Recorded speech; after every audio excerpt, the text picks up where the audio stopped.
ഈ കാണുന്ന മടക്കര പാലം കഴിഞ്ഞാൽ ഇന്ന് പോകുന്നത് നമ്മുടെ സ്വന്തം ഇടയ്ക്കപ്പുറത്തേക്കാണ്. അതിനു മുന്നേ ഈ പാലത്തെക്കുറിച്ച് പറയാം. ഇതാണ് പുതിയ മടക്കര ഡാം. പക്ഷേ ഇതിൻ്റെ തൊട്ടടുത്ത് കാണുന്ന പാലം മടക്കര പഴയ ഡാം പാലം. പഴയതെന്ന് വെച്ചാൽ അത്രയും പഴയതാണ്. പക്ഷേ ഇതിൻ്റെ ഓരോ തൂണുകൾ ഇന്നും സ്ട്രോങ് ആയിരിക്കും. ഇന്ന് ഉണ്ടാക്കുന്ന പാലത്തെ വെച്ച് നോക്കുമ്പോൾ ഇതൊക്കെയാണ് പാലം. ഇടയ്ക്കപ്പുറത്തേക്ക് പോകാൻ കാരണമുണ്ട്. എന്താണെന്ന് വെച്ചാൽ നവംബർ മാസം തുടങ്ങിക്കഴിഞ്ഞാൽ ഇവിടെ ഒരു മേളം തന്നെയാണ്. കാരണം വെച്ചാൽ കാവുകളെ കൊണ്ട് നിറഞ്ഞ സ്ഥലവും ഇടയ്ക്കപ്പുറം. കാവുകൾ എന്ന് വെച്ചാൽ എണ്ണിത്തിട്ടപ്പെടുത്താൻ പറ്റുമോ എനിക്കറിയില്ല. അത്രയും കാവുകളാണ്. അതിലൊരു കാവാണ് ഇതാ ഈ മുച്ചിലോട്ട് ഭഗവതി ക്ഷേത്രം.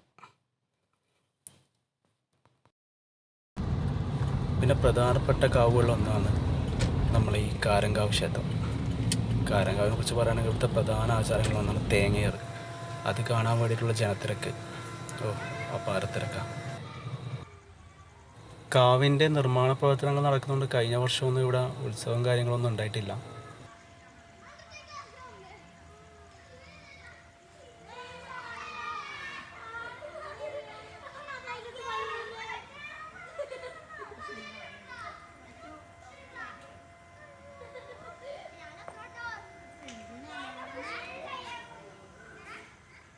ശ്രീകൃഷ്ണജയന്തിൻ്റെ ലീവ് പ്രമാണിച്ച് കുട്ടികളെല്ലാവരും ഇവിടെ തന്നെ ഉണ്ട്. ഒഴിവ് ദിവസം അവർ അടിച്ചു പൊളിച്ച് ആഘോഷിക്കുന്നുണ്ട്. കണ്ടില്ലേ? ഇതുപോലെയുള്ള ഒട്ടനവധി കാവുകൾ നിറഞ്ഞ സ്ഥലവും നമ്മുടെ ഇടയ്ക്കപ്പുറം. തുലാമ്പത്ത് നവംബർ മാസം തുടങ്ങിക്കഴിഞ്ഞാൽ ഇവിടെ തെയ്യക്കാലത്തിൻ്റെ സീസണാണ്. തെയ്യം കാണണമെങ്കിൽ ഒന്നും നോക്കണ്ട, എല്ലാവരും നേരെ ഇങ്ങോട്ട് പോയി നമ്മുടെ ഇടയ്ക്കപ്പുറത്തേക്ക്. നമ്മളെ നാട്ടിൻ പുറങ്ങളിലുള്ള ഈ കാവുകൾ കാണുമ്പോൾ തന്നെ മനസ്സിലുള്ള കുളിർമയാണ് അല്ലേ? ഇതുപോലെ ഒട്ടനവധി കാവുകൾ നമ്മൾ ഈ ഇടയ്ക്കപ്പുറം ഭാഗത്തുണ്ട്.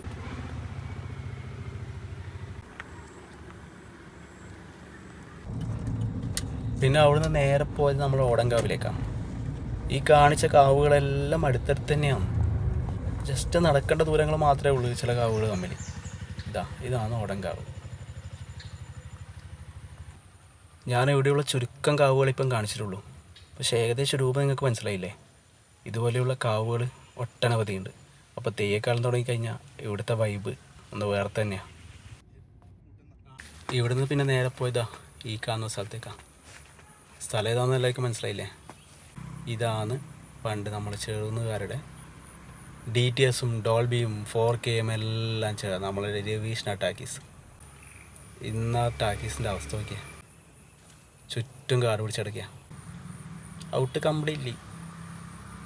ഈ തിയേറ്ററിന് എത്ര സിനിമ കണ്ടവരായിരിക്കും നമ്മളെല്ലാവരും? നിങ്ങളുടെ അഭിപ്രായങ്ങൾ പറ തിയേറ്ററിനെ കുറിച്ചിട്ടുള്ള കേൾക്കട്ടെ. തിയേറ്ററിൻ്റെ ഈ ഒരു അവസ്ഥ കണ്ടപ്പം തന്നെ മൂഡ് മൊത്തം പോയി. പിന്നെ ഒന്നും നോക്കിയില്ല. ആ ടെൻഷൻ മാറ്റാൻ അങ്ങ് വെച്ച് പിടിച്ച പാപ്പൻ്റെ തട്ടുകടയിലേക്കാണ്. നമ്മുടെ സ്വന്തം പാപ്പൻ്റെ തട്ടുകട. ഇടയ്ക്കപ്പുറത്തിൻ്റെയും നമ്മളെ ചെറുന്തമ്പത്തിലേക്കും പോകുന്നതിൻ്റെ നടുക്കായിട്ടാണ് പാപ്പൻ്റെ തട്ടുകടയുള്ളത്.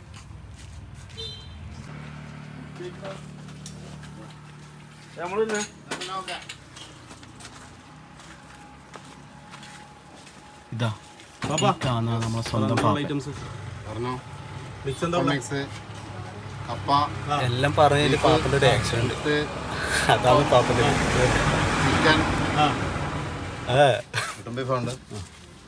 ഒന്നും നോക്കിയില്ല. പാപ്പൻ്റെ മെയിൻ ഐറ്റത്തിൻ്റെ തന്നെ ഓർഡർ ചെയ്ത് പുട്ടും ബീഫും. അത് കഴിച്ചിട്ട് ബാക്കി എല്ലാം പറയും.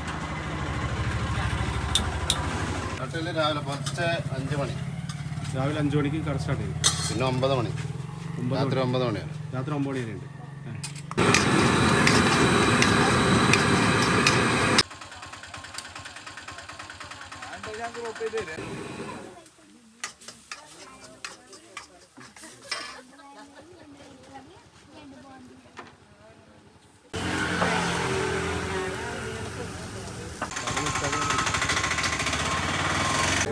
അപ്പോൾ പറഞ്ഞ സാധനം സെറ്റായിട്ടുണ്ട്.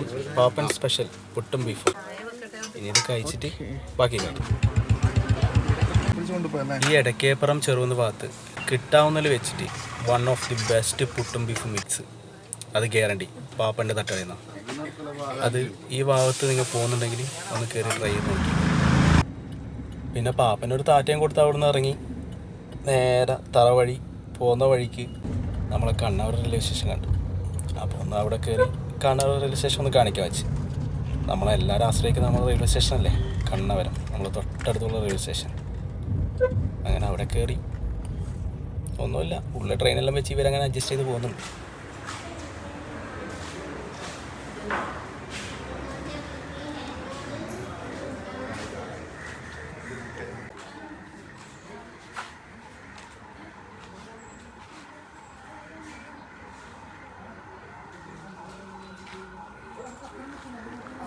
പിന്നെ റെയിൽവേ സ്റ്റേഷൻ ഇറങ്ങി പോകുന്ന വഴിക്ക് പിന്നെ ഇതാ നമ്മൾ ഈ സംഭവം കണ്ട്.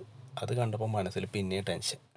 നമ്മളാ മണികണ്ഠ ടാക്കീസ്, നമ്മൾ നേരത്തെ പറഞ്ഞ പോലെ രവീഷ്ണ ടാക്കീസ് പോലെ കണ്ണവരം ചെറുകുന്ന ഭാഗത്തിൻ്റെ സ്വന്തം മണികണ്ഠ ടാക്കീസ്. ഇപ്പോഴത്തെ അവസ്ഥ നോക്കിയേ, അയ്യോ എന്താ സ്ഥിതിയല്ലേ, എല്ലാം കാട് പിടിച്ചങ്ങ് പോയി.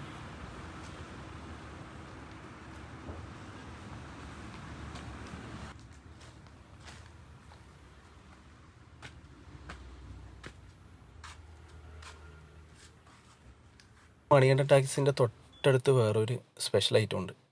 വേറൊന്നുമല്ല, അവലിസ്തിരി. അത് ഇവിടുത്തെ മെയിൻ സംഭവം. അങ്ങ് ദൂരെ നിന്ന് ഒരാൾക്കാർ വന്ന് കഴിക്കുന്ന ഒരു സംഭവം. ഈ കടക്ക് ബോർഡോ പേരോ ഒന്നും കാര്യങ്ങളും ഇല്ല, പക്ഷെ എന്നാലും സംഭവം വെറൈറ്റിയാണ്. ഇതാ ഈ ഒരു ഐറ്റം അത് റോബസ്റ്റ് പഴം, ഇതിൻ്റെ മെയിൻ സംഭവം. അവിലും മിക്സ്ചറും അതിൻ്റെ അത് റോബസ്റ്റ് പഴം ഇങ്ങനെ മുറിച്ചിട്ട് ലാസ്റ്റ് പാലൊഴിച്ച് പനസായിട്ട് ഇങ്ങനെ തരും. അത് കൂട്ടിയൊരു പിടി പിടിച്ചോളണം. ഏകദേശം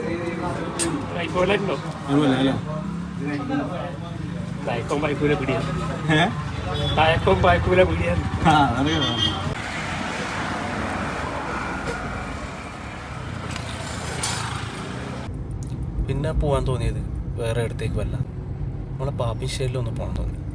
പാപ്പിശ്ശേരിയിൽ നമ്മളെ ചരിത്രപ്രസിദ്ധമായ സ്ഥലമുണ്ട്, നമ്മളെ കാട്ടിലെ പള്ളി.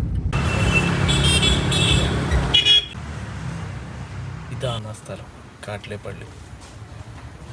ഉറൂസ് നടക്കുന്ന സമയമുണ്ട് ഇവിടെ. ആ സമയത്ത് ഇവിടുത്തെ തിരക്ക്, ലോകത്തിൻ്റെ നാനാ ഭാഗത്തു നിന്ന് ആൾക്കാർ വരെ ഇവിടെ വന്ന് പോകുന്നുണ്ട്. അത്രയും ചരിത്രപ്രസിദ്ധമായ സ്ഥലമാണ്.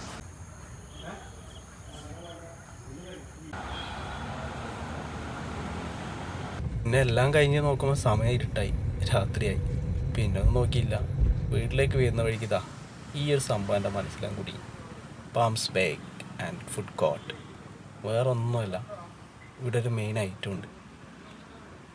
ഷവർമ്മക്ക് ചെറുന്ന ഭാഗത്ത് പേര് കേട്ട സ്ഥലം, നമ്മളെ സുമേഷ് ചേട്ടൻ്റെ സ്വന്തം പംസ്. ഇവിടെ മെയിൻ ആശാനുണ്ട്, അക്തർ. കൊൽക്കത്തക്കാരനാണ്, പക്ഷെ ആശാനും ലീവാന്നാണ് പറഞ്ഞത്. പകരം മോസിം ഭായി ഉണ്ട്, ബീഹാറുകാരൻ. ആശാനോടാൻ ചോദിച്ചപ്പോൾ ആശാന് ചിരി വന്ന്, പേരും കാര്യം ചോദിച്ചപ്പോൾ. ഇവരെ ഷവർമ്മ ഫേമസ് ആയ സംഭവം. അപ്പോൾ പിന്നെ പറഞ്ഞ പോലെ പുതിയൊരു വീഡിയോയിൽ കാണുമ്പോൾ എല്ലാവരോടും ബായ്. അഭിപ്രായങ്ങൾ രേഖപ്പെടുത്തൂ, ഫോളോ ചെയ്യൂ.